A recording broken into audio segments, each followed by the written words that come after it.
Sa kabila ng pagkatalo sa World Cup, alam niyo bang punong-puno pa rin ng pag-asa si Team Cone at siguradong maibabalik ang totoong gilas? Ilang araw na lang bago magsimula ang Asian Games ay laking gulat ng lahat nang magkaroon ulit ng chance ang mga fans na mapanood ang pambato ng ating bansa sa kanilang training. 2019 pa kasi nang huli itong mangyari at hawak pa ito nun Yeng Guiao. Malaking impact ito lalo na sa fans dahil mas mararamdaman nila ang hirap na ginagawa ng gilas para sa bansa.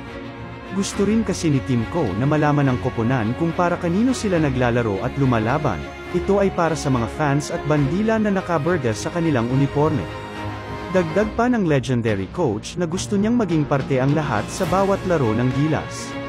Kaya nga rin niya in-invite ang women counterpart ng national team na sasabak din sa Asian Games. Pagkatapos nga ng practice ay hinayaan ni team at team manager Al Francis Chua na magpunta ang fans sa court at makipag-picture pa sa mga players. Isang dahilan pa para handgan ng maraming Pilipino ang lahat ng ginagawa ni Team Cone para sa gilas at bansa.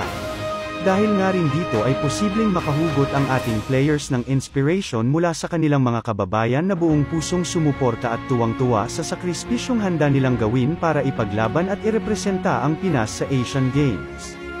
Totoo nga at nagsisimula na ang gilas na maging people's team ulit. Tiwala ka ba sa gilas, idol? Ikaw, sino naman ang inspirasyon mo? Comment down below.